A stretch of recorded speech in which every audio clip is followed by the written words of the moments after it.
Hello दोस्तों, नमस्कार। SM किसी चैनल में मैं आप सभी लोगों का दिल से बहुत बहुत स्वागत करता हूं। अगर आपने पहली बार विजिट किया ज़रूर चैनल को सब्सक्राइब कर लेना, साथ में बेल आइकन को हिट करके ऑल ज़रूर सेलेक्ट कर लेना। उसी के साथ साथ फ्री स्टॉक मार्केट क्लासेस इस चैनल को भी चाहो तो सब्सक्राइब कर सकते हो। यहाँ पे भी बेल आइकन को हिट करके ऑल ज़रूर सेलेक्ट करके रख लेना। इस चैनल का लिंक आपको ऊपर आई बटन पर या फिर नीचे डिस्क्रिप्शन बॉक्स में मिल जाएगा। सो चले दोस्तों, फिलहाल इस वीडियो को स्टार्ट कर लेते हैं।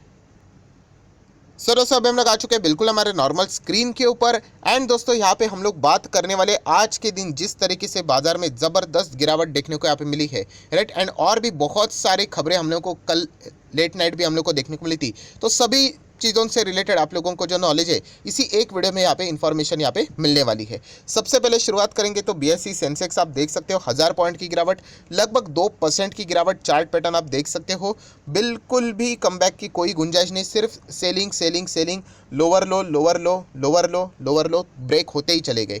प्लस अगर हम लोग यहाँ पे बात करेंगे दोस्तों तो सेम निफ्टी 50 भी यहाँ पे आप देख सकते हो 350 पॉइंट या फिर आप बोल सकते हो 2.25% के आसपास की गिरावट देखने को मिली है। एंड जैसे कि आप लोगों को मैंने एक बताया भी था कि एक लेवल है कौन सा, यस 15,500, अगर ये ब्रेक हो जाता है तो ज़बरदस्त हम लोग को गिरावट देखने को मिल सकती है। इसमें कोई रॉकेट साइंस नहीं है, क्योंकि जैसे मैंने आप लोगों को यहाँ पे समझाया था कि अगर आप लोग एक साल का भी चार्ट पैटर्न देखोगे तो आप देख सकते हैं, देखिए यही वो लेवल था जो सबसे ज़्यादा स्ट्रॉन्ग रेसिस्टेंट था। एंड रेसिस्टेंट जब ब्रेक हो जाता है वही सबसे ज़्यादा स्ट्रॉन्ग सपोर्ट भी बन जाता है। एंड इसी के आसपास मार्केट ने 2 से 3 बार आकर बाउंस बैक किया था। बट जैसे कि आप लोगों को पता है कि बाजार को एक बहुत ही अच्छा खासा रीज़न यहाँ पे मिल गया, इस लेवल को तोड़ने के लिए रीज़न मिल गया। एंड उसके बाद तो शॉर्टर्स ने इतना ज़बरदस्त यहाँ पे हैमरिंग कर दिया कि आप देख सकते हैं 15,500 जैसे ही टूटा बहुत ही ज़बरदस्त गिरते हुए देखने को मिला। और ये देखिए कोई इसमें कमबैक नहीं, मतलब पूरी तरीके से हर कोई सिर्फ यहाँ पे शॉर्ट ही करते चला यहाँ पे जा रहा था। ठीक है, ये तो सारी बातें अभी हो गई। अभी हम लोग यहाँ पे आना चाहेंगे इंपॉर्टेंट इवेंट से रिलेटेड। अगर हम लोग बात करें इवेंट, मतलब जो ऑलरेडी कल लेट नाइट हम लोग को देखने को मिला, एफओएमसी की बैठक, फेडरल रिजर्व की अगर हम लोग बात करें, इससे रिलेटेड जो आउटकम हम लोग को देखने को मिला है, एग्जैक्टली उन्होंने ऐसी क्या बातें की है जिसके चलते हम लोग को ये प्रॉब्लम देखने को यहाँ पे मिल रही है। प्लस उसी के साथ साथ ये भी डाउट रहेगा कि फेडरल रिजर्व ने जो बातें यहाँ पे बोली उसके बाद तो मतलब अमेरिकन बाजार तो अच्छा खासा 1% पॉजिटिविटी के साथ यहाँ पे क्लोज हुआ है, तो फिर हमारे मार्केट में भी पॉजिटिविटी एक्सपेक्ट की जा रही थी। सो यहाँ पे क्यों तेज़ी आई है, तो सारी चीज़ें मैं आप लोगों को यहाँ पे बताऊंगा। एंड क्या ये तेज़ी, सबसे इंपॉर्टेंट चीज़ क्या है, तेज़ी इंपॉर्टेंट नहीं है, वो तेज़ी टिकना इंपॉर्टेंट है। ऐसा नहीं होना चाहिए कि ऊपर चले गए और वापस नीचे आ गए। पेनी स्टॉक में तो यही तो रहता है, ऊपर तो जाते बट वो टिक नहीं पाते हैं। सो ये क्या तेज़ी टिकाऊ तेज़ी है कि नहीं, वो सबसे पहली इंपॉर्टेंट बात है। सो सारी चीज़ें मैं कवर करूंगा। चलो पहले आ जाते स्टेप बाय स्टेप चीज़ों को समझ लेते कि एफओएमसी की बैठक में हुआ का फॉर्मेलिटी क्या है वो देख लेते, कमेंट्री क्या है वो सबसे इंपॉर्टेंट चीज़ है, राइट। क्योंकि उसी के चलते आप देख सकते हैं अमेरिकन बाजार में बहुत ज़्यादा वॉलेटिलिटी यहाँ पे क्रिएट हुई थी। तो चलिए यहाँ पे आ जाते हैं हमारे नॉर्मल स्क्रीन के ऊपर।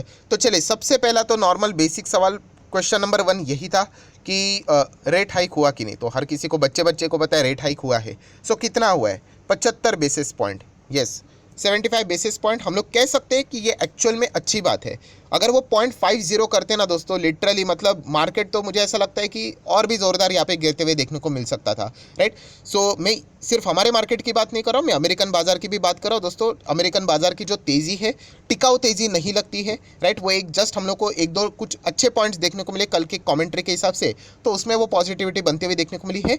लॉन्ग लास्टिंग अगर हम लोग यहाँ पे बात करें तो वो तेज़ी टिकने के चांसेस बहुत ही कम है। शायद से आज के दिन भी प्रेशर इजीली हावी होते हुए देखने को मिल सकता है। सो 0.75 किया, एक अच्छी बात है, हम लोग यहाँ पे बोल सकते हैं। अच्छी बात मतलब क्या, थोड़ा सा जरा एग्रेसिवली रेट हाइक की एक्सपेक्टेशन यहाँ पे थी। अगर वो 0.50 कर लेते, राइट, इसका अर्थ क्या है कि और नेक्स्ट इसमें 0.50 और 0.50 और 0.5, मतलब कितना टाइम लगेगा, बहुत ज़्यादा टाइम लगेगा। तो चलिए 0.75 तो किया है, थोड़ा सा डिसेंट है। बीच में तो एक न्यूज़ भी आई थी कि 1% तक भी कर सकते हैं। इतना मतलब प्रैक्टिकली होना बहुत ही मुश्किल है, क्योंकि बहुत सारी चीज़ें मिसमैच होते हुए देखने को मिल सकती है। ठीक है, तो इतना तो आपको पता चल गया कि 28 साल का रिकॉर्ड टूट गया। Yes, if I am not wrong 1994 में अगर बात करें तो 0.75 बेसिस पॉइंट का इतना बड़ा रेट हाइक हुआ था।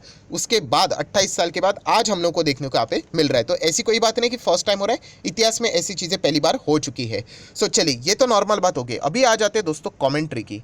ये सबसे इंपॉर्टेंट चीज़ होती है कमेंट्री। एंड कमेंट्री में प्रोजेक्शंस होते हैं, प्रेडिक्शंस होते हैं, एस्टिमेशंस होते हैं कि क्या क्या हो सकता है, उन्हें क्या क्या लगता है, ये बातें वो यहाँ पे बताते हैं। इसके हिसाब से बाजार में बहुत ज़्यादा हलचलें देखने को यहाँ पे मिल जाती है।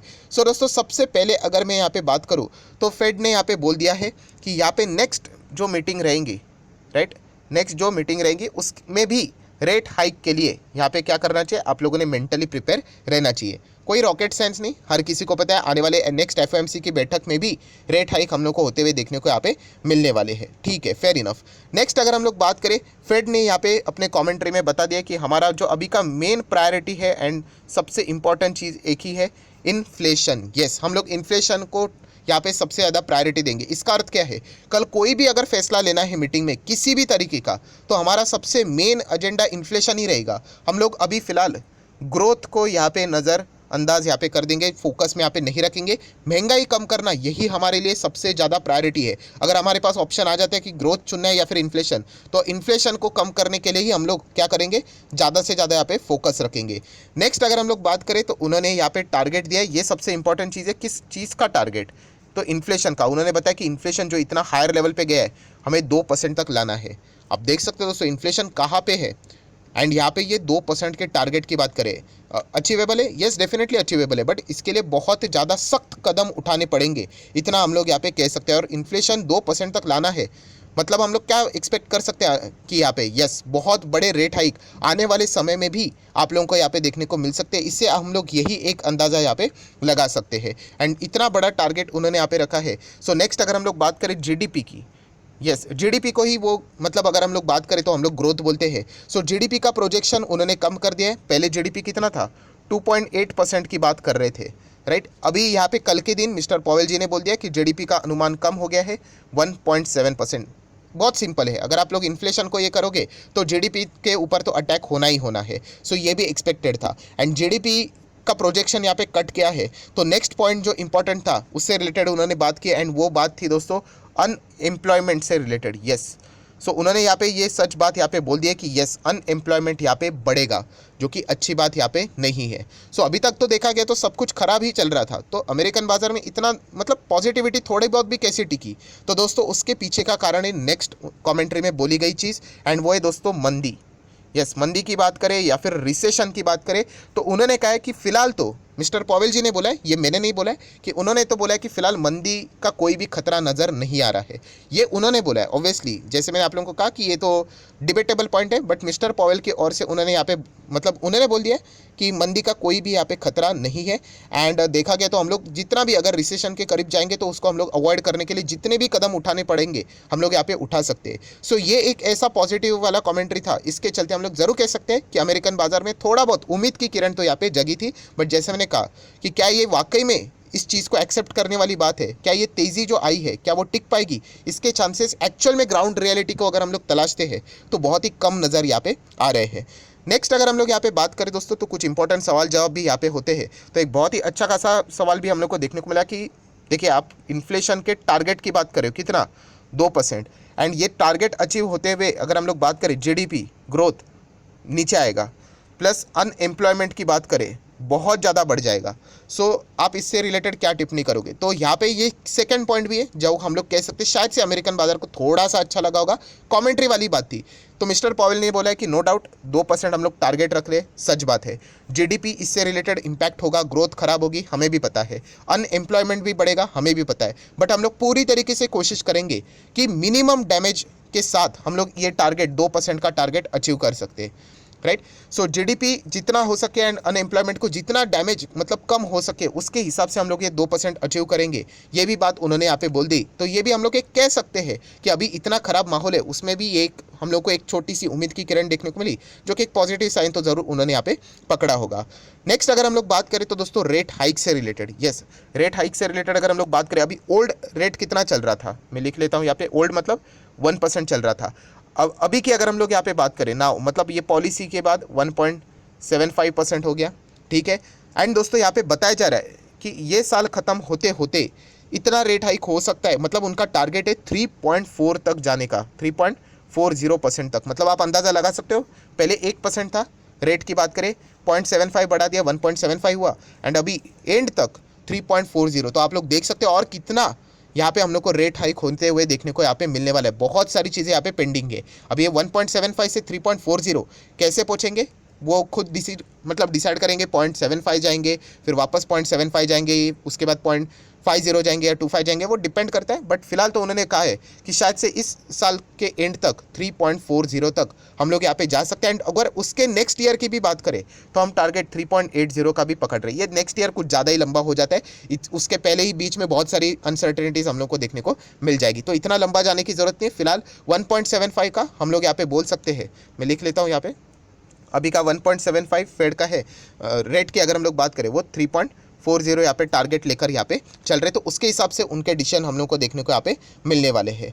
नेक्स्ट अगर हम लोग यहाँ पे बात करें तो जो ऑलरेडी मैं आप लोगों को यहाँ पे बता चुका हूँ कि प्रोजेक्शन किस चीज़ का, कि इन्फ्लेशन और कितना बढ़ सकता है, ये इंपॉर्टेंट चीज़ है ना, कि और कितना हो सकता है। तो उन्होंने कहा है कि 1%। जैसे हमारे आरबीआई की भी बात करें तो आरबीआई ने भी 1% तक ही बढ़ाया था। सो नो डाउट अगर 1% तक इन्फ्लेशन बढ़ेगा, ये यहाँ पे एफओएमसी ने यहाँ पे बोल दिया है, तो डेफिनेटली रेट हाइक भी होना उतना ही हम लोग को एग्रेसिवली भी देखने को यहाँ पे मिल सकता है। तो ये सारी चीज़ें हम लोग को कल के दिन के मीटिंग में एंड कमेंट्री में यहाँ पे देखने को मिली। जैसे मैंने आप लोगों को यहाँ पे बता दिया, इसमें मैक्सिमम नेगेटिव ही चीज़ें हम लोग को देखने को मिली है। बट स्टिल अगर आप इसमें भी पॉजिटिव कौन सी बात थी, तो पवेल जी ने बोला कि रिसेशन फिलहाल तो नज़र नहीं आ रहा है। अगर रिसेशन की ओर अगर हम लोग बढ़ेंगे तो ज़्यादा से ज़्यादा हम लोग स्ट्रिक्ट एक्शन लेंगे कि कुछ भी करके रिसेशन में हम लोग ना जा सके, ये एक देखा है। एंड थर्ड, जितना भी हो सके लो डैमेज के साथ हम लोग 2% का टारगेट इन्फ्लेशन का अचीव करना चाहेंगे। ये कुछ मतलब हम लोग बोल सकते हैं, मैं बार बार कहना चाहूँगा पॉजिटिव मतलब अभी क्या कर सकते हैं, इतने ज़्यादा नेगेटिव है, इसमें ही ये पॉजिटिव पकड़ कर यहाँ पे चलना पड़ेगा। तो ये सारी बातें हम लोग को कल के लेट नाइट हम लोग को देखने को मिली थी। तो ठीक है, ये बातें तो हम लोगों ने यहाँ पे सुन ली। सो उसके बाद हम लोगों ने अभी क्या देख लिया कि अमेरिकन बाजार ज़बरदस्त यहाँ पे 1% के आसपास देखने को मिला। बट जैसे कि भी नेक्स्ट सवाल यही है, क्या ये तेज़ी टिका हुआ है? मेरे हिसाब से मुझे लगता है कि तेज़ी लंबी अवधि तक थोड़ा मुश्किल लग रहा है, राइट। मतलब थोड़ा पॉजिटिविटी रह सकती है बट टिकना मुश्किल है। मतलब अगर हम लोग इसका थोड़ा सा मैं अगर आपको लंबा चार्ट पैटर्न दिखा दूँ, ये देखिए, ये ऐसे बीच में भी कैसे तेज़ी आई थी, वैसे थोड़ा रह सकता है बट वापस आप देख सकते हैं, देखिए पुराने लेवल को तोड़कर नीचे आ गए। तो ऐसी तरीके से हम लोग को एक गिरावट भी देखने को यहाँ पे मिल सकती है।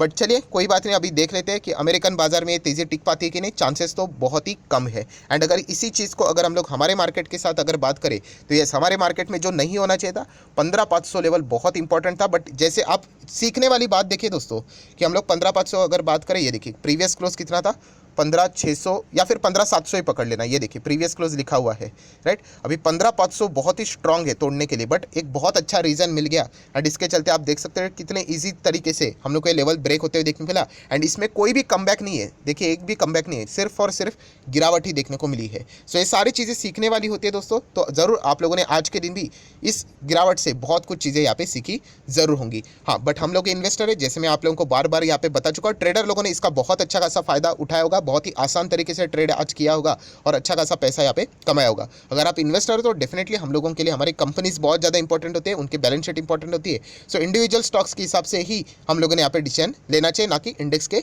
हिसाब से। सो आशा करता हूँ जितने भी इंपॉर्टेंट ट्रिगर पॉइंट थे वो सारे मैंने आसान भाषा में समझाने की कोशिश की। अगर आपको वीडियो अच्छा लगा तो जरूर लाइक एंड शेयर यहाँ पे कर देना। So that's it, thank you very much दोस्तों, we will be meeting our next video. तब तक के लिए बाय बाय।